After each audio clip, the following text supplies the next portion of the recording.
Hello friends, how are you? I'm Krishna Nayak, your chemistry teacher. In the previous lecture, we discuss about the nomenclature of coordination compound, right? हमने formula to name and name to formula के लिए जो rules है वो देखे और कुछ example भी solve किए. Okay? Now, today in this lecture we are going to discuss isomerism in the coordination compound. Okay? चलो. You already know what do you mean by the isomerism and what do you mean by the isomers. Okay, isomers क्या है, isomerism क्या है, you already studied in the 11th standard in a organic. Okay, अब यही हमें पढ़ना है coordination compound को लेके. ऑर्गेनिक कंपाउंड में तो हमने आइसोमर्स देखे थे 11th स्टैंडर्ड में. अब कोऑर्डिनेशन कंपाउंड के आइसोमर्स हम इस चैप्टर में पढ़ेंगे, इस लेक्चर में आज पढ़ने वाले हैं. ओके, तो आइसोमर्स पहले किसे बोलते हैं फिर से एक बार देख लेते हैं. two or more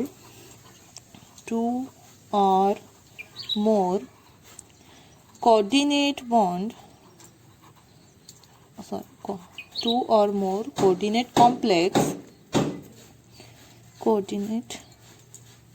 complex having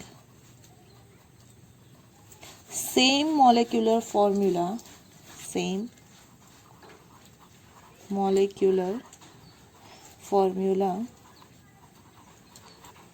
but different structural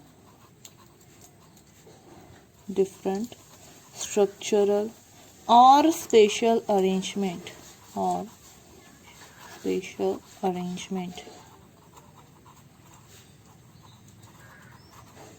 are called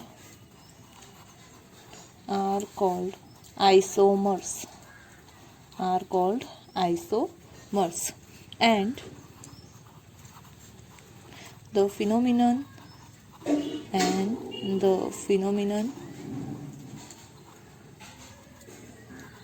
is called isomerism. Okay, same definition है जैसे ऑर्गेनिक में पढ़ी थी कि जब किसी भी कंपाउंड की मॉलिक्यूलर फॉर्मूला सेम हो लेकिन स्ट्रक्चरल फॉर्मूला डिफरेंट हो या फिर स्पेस में अरेंजमेंट डिफरेंट हो.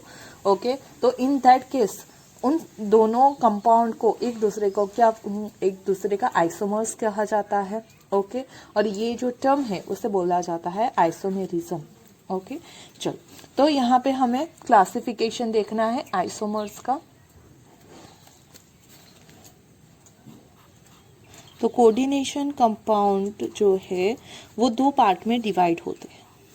ओके, कोऑर्डिनेटेड कंपाउंड के आइसोमर्स दो पार्ट में हम डिवाइड करेंगे.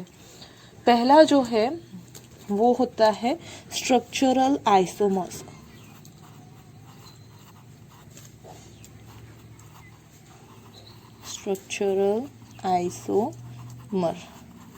दूसरा है stereo isomer.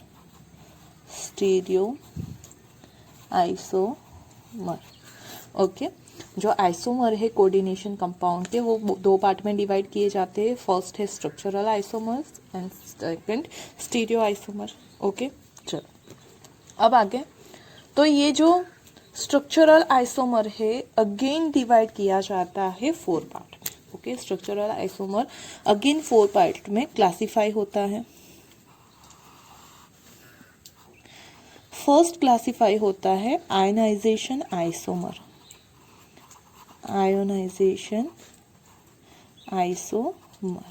Okay, structural isomer का सब क्लास है आयनाइजेशन आइसोमर. सेकंड है हाइड्रेट और उसी का दूसरा नाम है सॉल्वेट. ओके, हाइड्रेट और solvate isomer.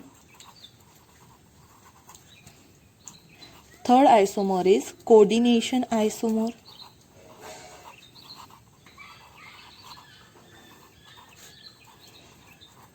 Okay, and fourth one is linkage isomer.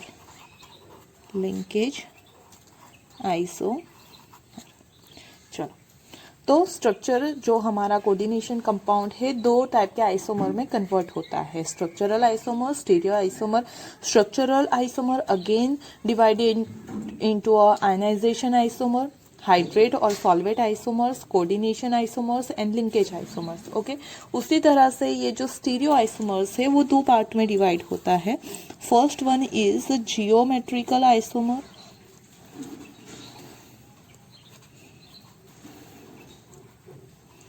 And second one is a optical isomer. Okay, चलो तो हम इस चैप्टर में स्ट्रक्चरल आइसोमर क्या है और उसके ये जो सब 4 पार्ट है उसे स्टडी करेंगे, और नेक्स्ट लेक्चर में हम स्टडी करेंगे स्टीरियो आइसोमर्स और उसके सब पार्ट्स को। ओके, तो फर्स्ट हम स्टार्ट करते हैं किससे, आयनाइजेशन आइसोमर। उससे पहले हम देख लेते हैं स्ट्रक्चरल आइसोमर किसे बोलते हैं। ओके, तो पहले स्ट्रक्चरल आइसोमर की डेफिनेशन देख लेते हैं। स्ट्रक्चरल आइसोमेरिज्म, स्ट्रक्चरल आइसोमेरिज्म किसे बोलते हैं, it arise due to the difference in the type of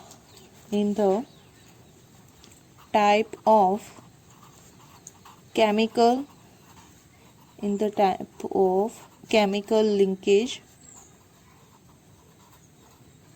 and distribution of ligand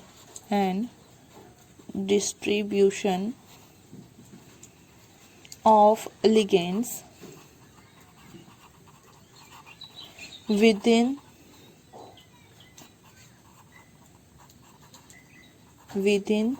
and outside the coordination sphere.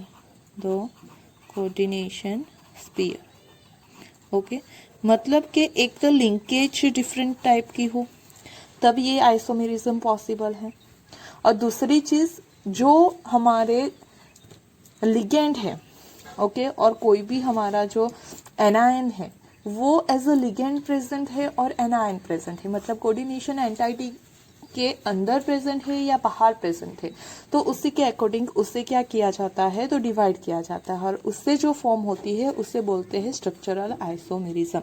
Okay, आप उसके ये 4 टाइप पढ़ोगे तो आपको और भी ज्यादा आइडिया आएगा। ओके, चलो फर्स्ट टाइप है हमारा ionisation isomer. Ionisation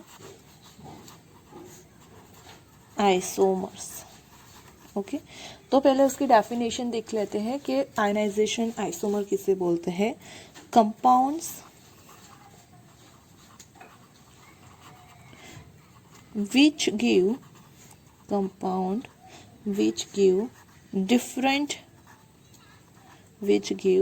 different ions in aqueous solution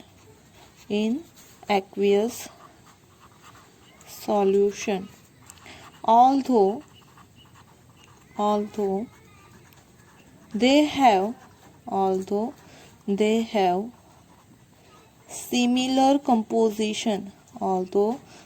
have similar composition are called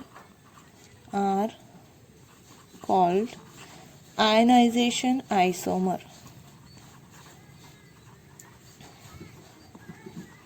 okay, क्या बोला गया है, तो देखो ऐसे कंपाउंड के जिसे अगर हम उसका एक्वियस सॉल्यूशन फॉर्म करें तो एक्वियस सॉल्यूशन में जो आयन हमें मिलेगा वो डिफरेंट होगा, कंपोजिशन सेम है लेकिन जो हमें आयन मिलेगा वो क्या होगा, डिफरेंट होगा, तो उसी को हम बोल सकते हैं क्या, तो आयनाइजेशन आइसोमर। ओके, उसका एग्जांपल देखेंगे तो और भी ख्याल आएगा। ये जो आइसोमेरिज्म है वो कैसे फॉर्म की जाती है उसकी बात कर लेते हैं। This type of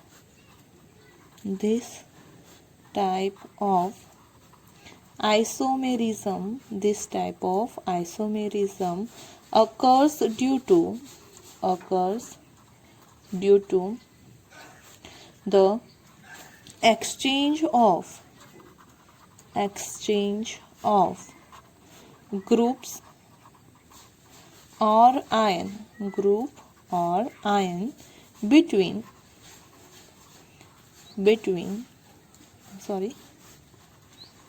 between the coordination sphere and the ionization sphere okay देखो एग्जाम्पल के बाद में फिर आपको एक एग्जाम्पल लेके उसे एक्सप्लेन करती हूँ। ओके एग्जाम्पल के तौर पे अगर हमारे पास एक कंपाउंड है CONH3,4B2SO4 ओके चलो ये जो कंपाउंड है हमारा उसे हम किस तरह से रिप्रेजेंट कर सकते हैं, तो दो तरह से रिप्रेजेंट कर सकते हैं। ओके यहाँ पे B2 नहीं आएगा, सॉरी Br आएगा, ये Br ऑक्सीडेशन स्टेट प्लस होता है ना +3। तो सपोज हमारे पास कोई एक कोऑर्डिनेशन कंपाउंड है जिसका कंपोजिशन है cobalt NH3 4 time, Br 1 time and SO4 1 time. Okay तो वो दो तरह से रिप्रेजेंट किया जाता है। कैन रिप्रेजेंट, जो फर्स्ट है वो ऐसे हम लिख सकते हैं इसी कंपाउंड को कि हमारे पास यहाँ पे हो कोबाल्ट NH3 4 टाइम Br और ब्रैकेट के बाहर हो SO4 ओके और दूसरा हम उसी को एज अ रिप्रेजेंट कर सकते हैं कि CO NH3 4 SO4 and Br okay. अब देखो आप यहाँ पे, तो यहाँ पे दोनों की कंपोजिशन सेम है, दोनों में 1 कोबाल्ट है, 4 NH3 है, 1 Br है और 1 SO4 है। ओके लेकिन जब हम इसे डिसॉल्व करेंगे तो वो SO4-2 आयन प्रोड्यूस करेगा। अगर हम सेकेंड कंपाउंड को एक्वियस सॉल्यूशन फॉर्म करेंगे तो वो Br- प्रोड्यूस करेगा। मतलब कि हमने सिर्फ क्या किया, तो लिगांड को एनायन की जगह रख दिया और एनायन को लिगेंड की जगह रख दिया। तो ये दोनों क्या हुआ, तो इन दोनों का जब हम एक्वियस सॉल्यूशन फॉर्म करते हैं तो उसमें जो आयन प्रेजेंट होंगे वो कौन से होंगे, डिफरेंट होंगे। ओके कंपोजिशन सेम है लेकिन लिगेंड और आयन को एक्सचेंज करने से क्या हुआ, तो जो हमारा आयन फॉर्म हो रहा था एक्वियस सॉल्यूशन में वो चेंज हो गया। उसी वजह से उसे आयनाइजेशन आइसोमर बोलते हैं। क्यों? क्योंकि उसमें जब हम इसका आयनाइजेशन करते हैं, एक्वियस सॉल्यूशन फॉर्म करना मतलब उसे आयनाइज करना। ओके ये एंटाइटी आयनाइज नहीं होगी लेकिन उसके बाहर का जो भी काउंटर आयन होगा वो तो आयनाइज होगा। ओके मतलब कि यहाँ पे ये एंटाइटी के अंदर का जो पार्ट है वो आयनाइज नहीं होगा लेकिन बाहर का काउंटर आयन आयनाइज होके फर्स्ट कंपाउंड में SO4-2 आयन प्रोड्यूस करेगा, जबकि दूसरा कंपाउंड Br- प्रोड्यूस करेगा। ओके मतलब उसका जो आयन फॉर्म होगा एक्वियस सॉल्यूशन में वो डिफरेंट है। So we can say that कि ये दोनों क्या है, एक दूसरे के आयनाइजेशन आइसोमर है।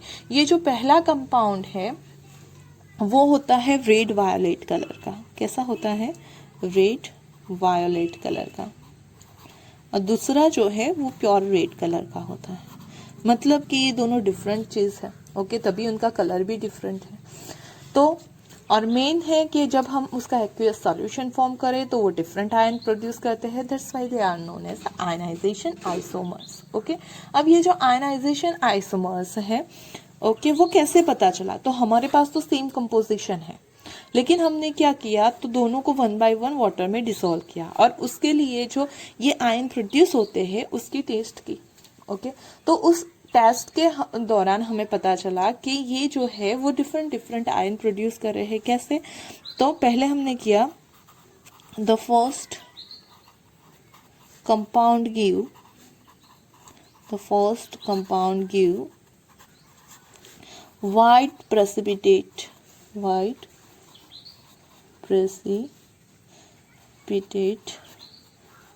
with BaCl2 due to presence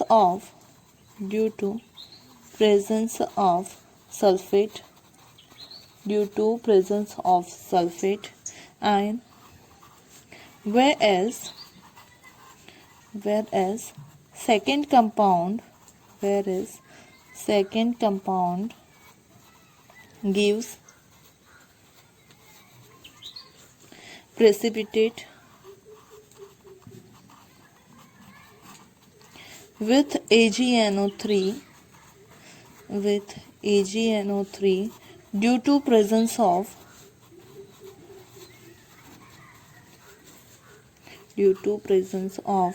bromide ion.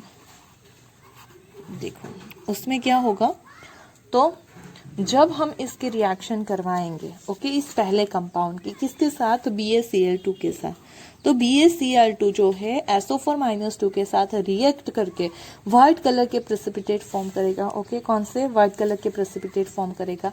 अगर इसी कंपाउंड के हम AgNO3 के साथ रिएक्ट करेंगे तो कोई भी प्रेसिपिटेशन अंदर दिखाई नहीं देगा। ओके लेकिन अगर हम सेकेंड कंपाउंड की BaCl2 के साथ रिएक्शन करते हैं तो अगेन वो कोई प्रेसिपिटेट फॉर्म नहीं करेगा। लेकिन अगर उसकी हमने AgNO3 के साथ रिएक्शन करवाएंगी तो then we will get pale yellow precipitate of AgBr। Okay यहाँ पे हमें BaSO4 के व्हाइट प्रेसिपिटेट मिल रहे थे, हमें यहाँ पे AgBr के पेल येलो कलर के प्रेसिपिटेट मिलेंगे। ओके मतलब कि उससे हम पता कर सकते हैं अगर हमने इसके साथ सेकंड कंपाउंड के साथ की तो BaBr2 फॉर्म होगा, नहीं होगा। ओके जबकि इसके साथ की तो BaSO4 के हमें क्या मिलेंगे, व्हाइट प्रेसिपिटेट। सिमिलरली AgNO3 की इसके साथ रिएक्शन करने पे कोई भी चेंज नहीं होगा, लेकिन AgNO3 की सेकेंड कंपाउंड से रिएक्शन करवाने पे AgBr फॉर्म होगा पेल येलो कलर का। तो उसी तरह हम ये डिसाइड कर सकते हैं कि यहाँ पे जब इन दोनों कंपाउंड को हमने डिसोल्व किया तो जो आयन फॉर्म हो रहे थे वो डिफरेंट है, तभी वो डिफरेंट तरह की टेस्ट परफॉर्म कर रहे हैं। ओके और इन दोनों को हम बोल सकते हैं आयनाइजेशन आइसोमर। राइट नाउ एक और एग्जांपल ले लेते हैं हम।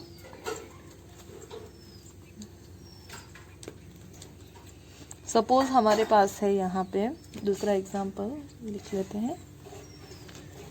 ये था एग्जांपल ए, एग्जांपल बी। ओके तो PT NH3 twice Cl2 Br2। Okay तो ये हो गया हमारा, यहाँ पे 4 लिख लेते हैं। Okay PT NH4 Cl2 Br2। अब ये जो कंपाउंड है वो किसके लिए पॉजिटिव टेस्ट देगा, तो Br- के लिए, एंड उसका जो आइसोमर वो हो जाएगा PT NH3 4 time Br2 Cl2। मतलब हमने सिर्फ लिगेंड को एक्सचेंज कर दिया आयनाइन के साथ, तो ये दोनों जो कंपाउंड है वो कहलाएंगे एक दूसरे के आयनाइजेशन आइसोमर्स। क्यों, क्योंकि दोनों डिफरेंट आयन फॉर्म करेंगे एक्वियस सॉल्यूशन में। Okay now the second one is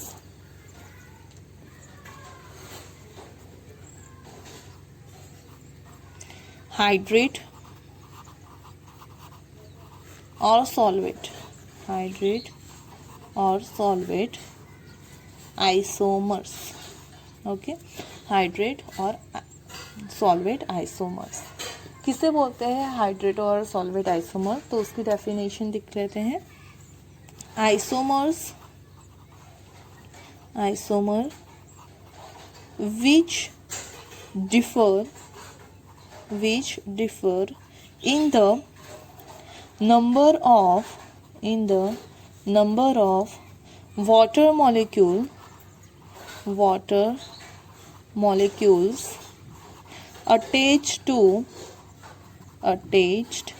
to central metal atom as ligands are called hydrate isomers। Okay मतलब कि जो वाटर मॉलिक्यूल है वो एज अ लिगेंड जुड़े हुए हैं, उनके नंबर डिफरेंट हो। ओके मतलब यहाँ पे भी हमें एक्सचेंज तो करना है लिगेंड और आयन के बीच में, लेकिन यहाँ पे एक्सचेंज कौन होगा, वाटर मॉलिक्यूल, तो उसे बोलेंगे हाइड्रेट और सॉल्वेट। या फिर आप उसकी दूसरी डेफिनेशन भी लिख सकते हो, this type of isomerism, this type of isomerism occurs due to presence of different number of water molecule inside और कोऑर्डिनेशन स्पीयर में जो भी वाटर मॉलिक्यूल प्रेजेंट होंगे वो डिफरेंट होंगे।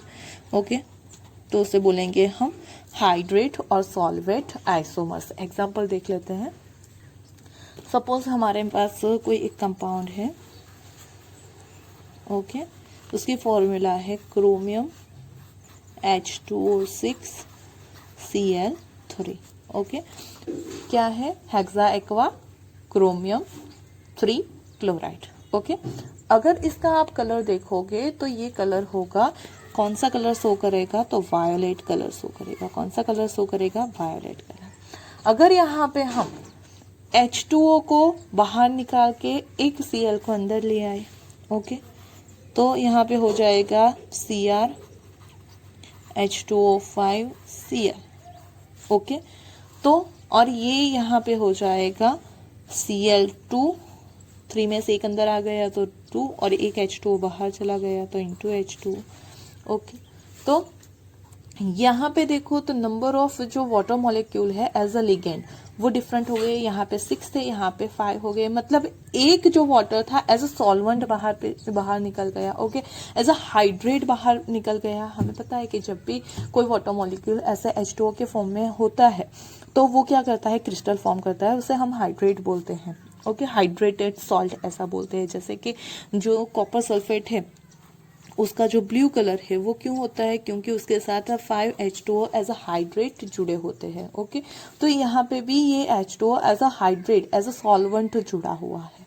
ओके, तो यहाँ पे नंबर ऑफ जो सॉल्वेंट मॉलिक्यूल है H2O के वो डिफरेंट है, या फिर H2O जो नंबर लिगेंड में प्रेजेंट है उसके नंबर डिफरेंट है। अब ये जो कंपाउंड फॉर्म हो रहा है उसका कलर होता है ग्रीन, ओके, बट ये जो है वो और ये दोनों की कंपोजिशन कैसी है? सेम। अभी भी हम उसमें एक और फॉर्म कर सकते हैं। ओके, सपोज के Cr H2O4 Cl2 Cl2H2O। Okay, इसका कलर हो जाएगा डार्क ग्रीन। ओके, इसका कलर हो जाएगा डार्क ग्रीन। मतलब यहाँ पे भी देखो जो नंबर ऑफ लिगेंड थे, पहले H2O6 थे, यहाँ पे 5 हो गए, यहाँ पे 4 हो गए। Okay, total number of ligand same है, लेकिन जो H2O है एज अ लिगेंड वो डिफरेंट हो रहा है। यहाँ पे जो नंबर ऑफ सॉल्वेंट थे H2O 0 था, यहाँ पे 1 हो गया, यहाँ पे 2 हो गया। मतलब टोटल H2O 6 ही है।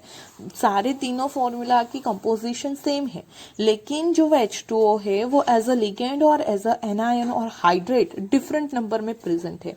तभी इन दोनों को एक दूसरे के हाइड्रेट्स बोला जाता है, या फिर they are known as a solvate isomers. Okay, दूसरा एग्जाम्पल लिख लेते हैं। तो cobalt NH3 4 H2O Cl2 and cobalt NH3 4। Okay, यहाँ पे हम Cl कितने हो गए? 3, 1 मिनट। हाँ, ये 4, 5, 6 राइट है। हम एक Cl को अंदर ले आते हैं और एक H2O को बाहर ले जाते हैं। ओके, तो they are known as the hydrate और solvate isomers of each other. आई बात समझ में? मतलब number of water molecule as a ligand और एज अ एनाइन जो प्रेजेंट है वो डिफरेंट होंगे, तो कहलाएगा हाइड्रेट और सॉल्वेट आइसोमर्स ना। से तो third isomerism. Okay, coordination isomerism किसे बोलते हैं? कोऑर्डिनेशन आइसोमेरिज्म, कोऑर्डिनेशन आइसोमेरिज्म और आइसोमर्स। ओके, चलो ये कब प्रेजेंट होगा वो पहले देख लेते हैं। This type of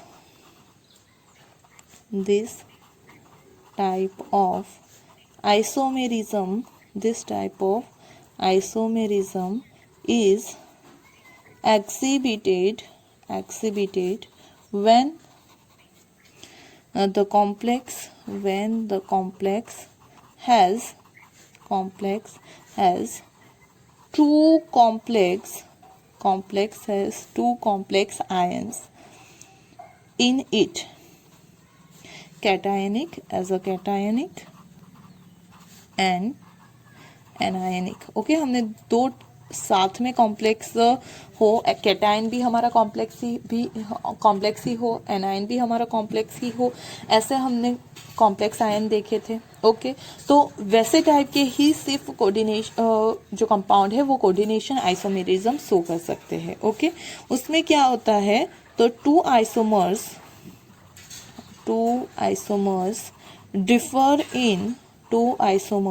differ in the distribution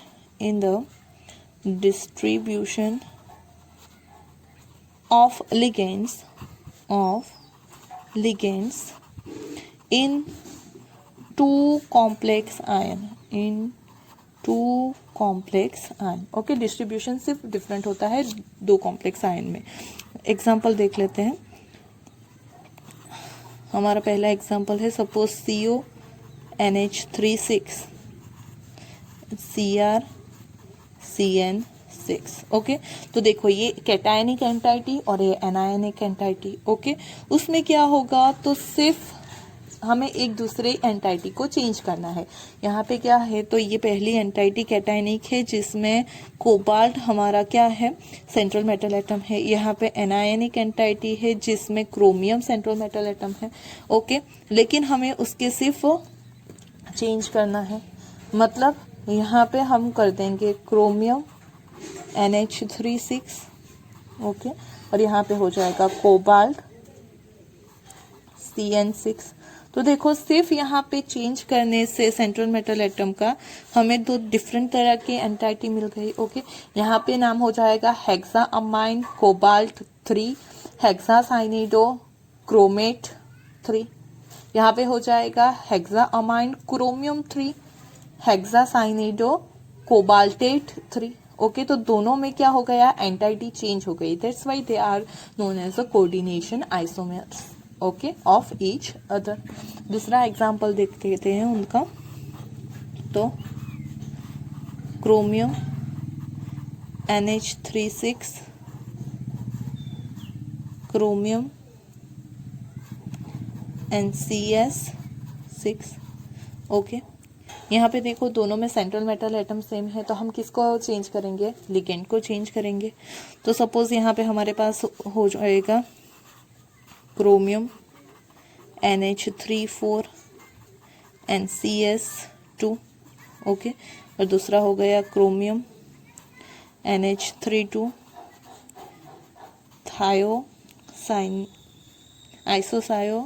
thiocyanate वो हो जाएगा 4। ओके, तो देखो यहाँ पे जो नंबर ऑफ लिगेंड थे वो डिफर हो गए।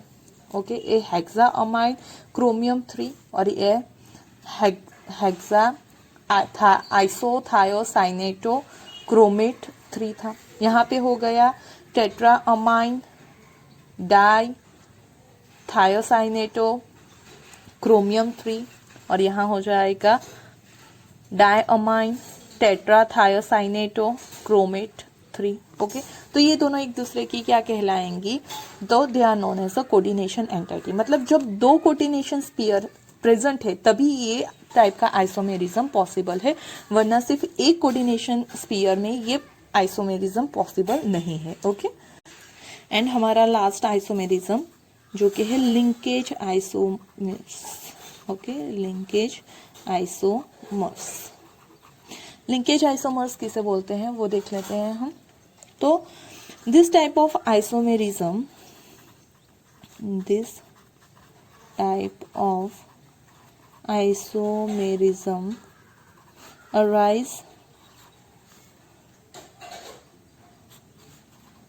arise due to presence of ambident ligands ligands like NO2 minus, CN minus, HCN minus, ये सारे हमारे कौन से हैं? एविडेंट लिगेंड है। तो ये जब प्रेजेंट है तभी ये आइसोमेरिज्म शो करेगा। Which can attach to central metal atom, attach to the central metal atom through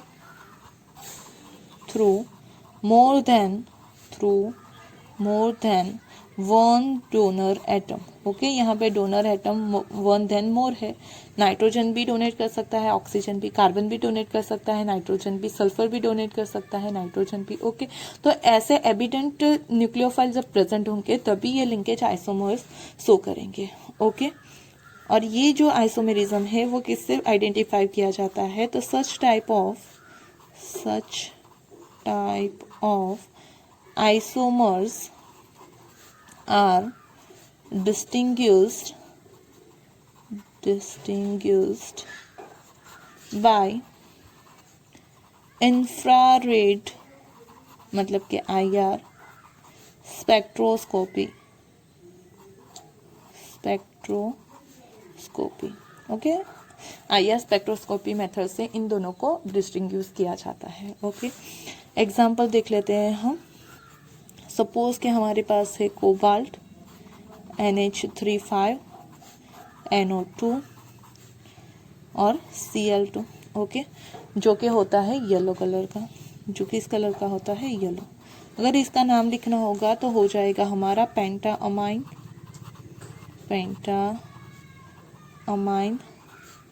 nitro cobalt 3 chloride. Okay, चलो, अगर उसकी जगह हमारे पास लिखा हुआ हो कोबाल्ट NH35 ONOCl2, ओके, तो हम उसका नेम लिख सकते हैं pentaammine nitrito cobalt 3 chloride. Okay, nitro क्या शो करता है यहाँ पे? तो नाइट्रो शो करता है कि ये लिंकेज नाइट्रोजन थ्रू है। नाइट्रीटो शो करता है ये लिंकेज ऑक्सीजन थ्रू है। और इस कंपाउंड का कलर हो जाएगा रेड कलर। ओके, तो इस तरह से ये दोनों एक दूसरे के क्या हुए? लिंकेज आइसोमर्स, क्योंकि दोनों में लिंकेज डिफरेंट है, बाकी सब चीज सेम है। ओके, दूसरा एग्जांपल ले लेते हैं। Chromium H2O5 HCN2+, okay, and chromium H2O5 NCS2+। Okay, ये जो पहला है उसमें लिंकेज किसके थ्रू है? तो उसमें लिंकेज सल्फर थ्रू है, इसमें लिंकेज नाइट्रोजन थ्रू है। इसका नाम लिखना हो तो हम लिख सकते हैं पेंटा एक्वा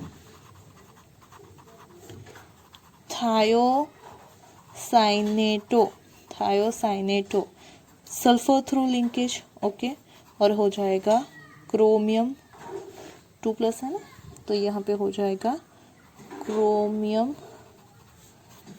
3 आयन। ओके, जिसकी यहाँ पे लिख सकते हैं हम पेंटा एक्वा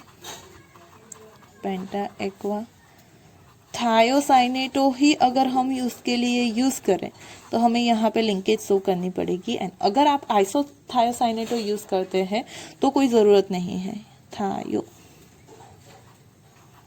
ओके, एन क्रोमियम